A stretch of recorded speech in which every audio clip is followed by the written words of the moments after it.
Have you ever wondered what happens when you talk into your phone? It's not magic. It's science. When you speak, the sound of your voice creates vibrations in the air.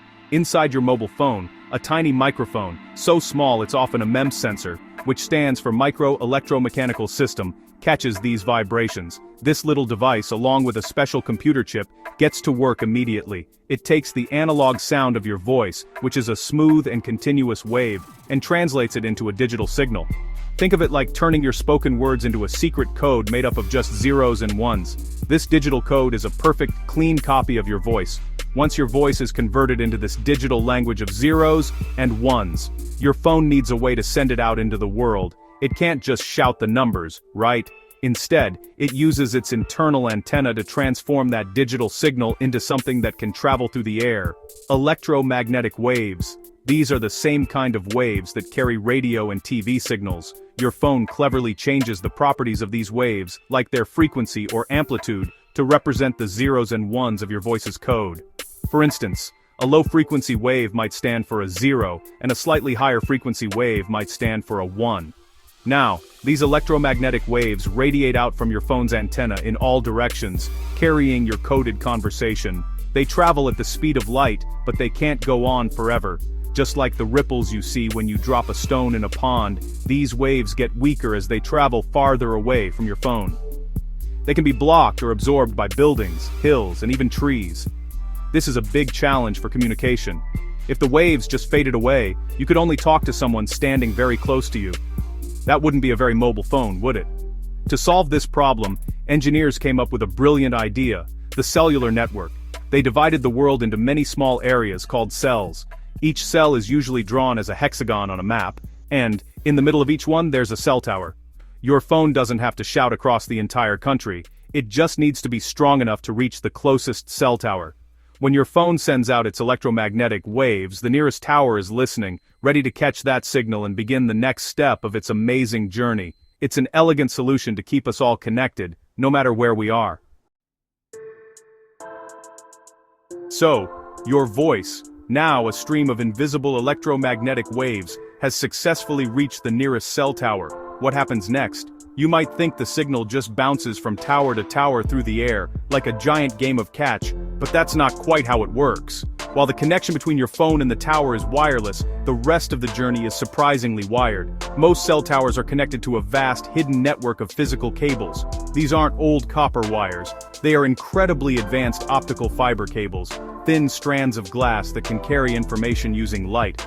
Once the cell tower receives the electromagnetic waves from your phone, it has a very important job to do. It acts as a translator, converting those waves into pulses of light. Think of it like turning a radio signal into a super-fast Morse code message flashed with a laser. These high-frequency light pulses are then sent speeding through the underground or undersea optical fiber cables. This system is incredibly efficient and fast, allowing huge amounts of data from thousands of calls to travel long distances with almost no loss of quality. Your voice is now racing through a glass tube at nearly the speed of light. This network of fiber optic cables connects all the cell towers to central hubs. The signal from your phone travels from the local tower, through these cables, to a building known as the base transceiver station. Here, the light pulses are processed and prepared for the next leg of their trip. The system needs to figure out where in the world the person you're calling is located. This is where the real brain of the operation comes into play. Your simple call has now entered a global telecommunications superhighway, ready to be routed to its final destination, whether it's across the street or across an ocean. When the signal gets close to the person you are calling, the process happens in reverse. The light pulses arrive at a central hub near them, which then directs the signal to the cell tower closest to their phone. That tower takes the light pulses from the fiber optic cable and converts them back into electromagnetic waves. It then broadcasts these waves out into its cell. The recipient's phone, which is always listening for its unique signal, picks up these waves. In an instant it reverses the entire process, turning the waves back into a digital signal and then into sound, so they can hear your voice. It's a beautiful symphony of wireless and wired technology working together. How does the network know which cell tower to send your call to? The person you're calling could be anywhere. This is managed by a very clever system centered around something called the Mobile Switching Center, or MSC. Think of the MSC as the network's traffic controller or main brain. When you first get a SIM card and a phone number, your information is registered at a specific home MSC. This home MSC keeps a file on you, storing details like your service plan, whether your phone is active, and, most importantly, your current location. It's the network's home base for your phone. Your home MSC always needs to know where you are, so it can direct calls to you. But what happens when you leave town and travel outside the area covered by your home MSC? The network is designed for this. The new area you enter is served by a different MSC, which is called a foreign MSC. As soon as you enter its territory, your phone registers with this new foreign MSC. The foreign MSC then sends a message back to your home MSC, saying, "Hey, your subscriber is over here with me now." This way, your home MSC always has an up-to-date record of which general area you're in. Let's imagine you are trying to call your friend. Your call request first goes to your MSC. Your MSC then contacts your friend's home MSC to find them. Your friend's home MSC checks its records. If your friend is in their home area, the MSC knows exactly which cell they are in and connects the call. But if your friend is traveling, their home MSC knows which foreign MSC is currently serving them. It forwards the call request to that foreign MSC, which then pinpoints your friend's location within its own cells and connects the call.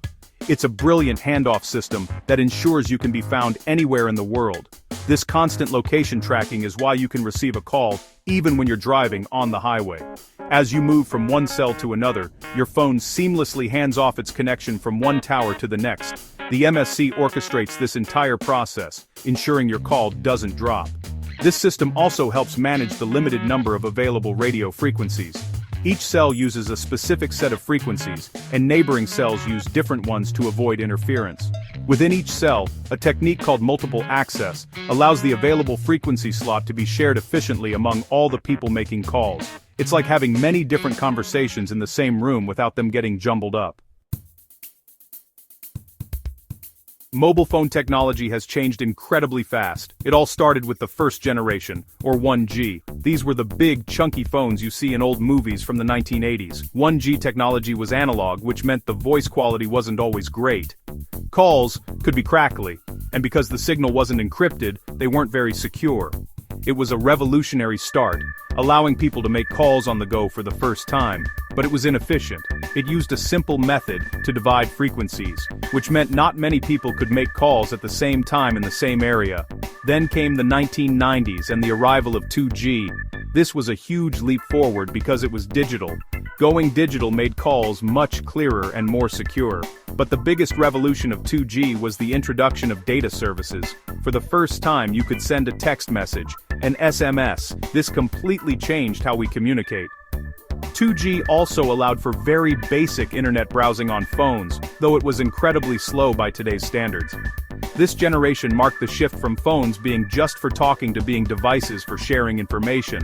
The 2000s brought us 3G, and the main focus was speed. Data transfer speeds increased dramatically, up to 2 megabits per second. This may sound slow now, but at the time, it was a game changer. This newfound speed made things like video calls and mobile GPS navigation possible. 3G truly transformed the basic mobile phone into the smartphone we know today. It opened the door for app stores and a world of mobile internet services, from streaming music to checking social media on the move. The phone was no longer just for communication, it was an entertainment and information hub. Today, we live in the era of 4G and are moving into 5G. 4G delivered another massive speed boost, making high-resolution video streaming and online gaming on your phone smooth and seamless. It achieved this using clever technologies like MIMO, which uses multiple antennas in both the phone and the tower to send and receive more data at once. Now 5G is taking it even further. It promises almost instantaneous connectivity and massive bandwidth, which is essential for the future of technology. 5G is designed to connect not just people, but everything, from self-driving cars to smart homes and the entire Internet of Things. It's an exciting future, all built on the science of invisible waves.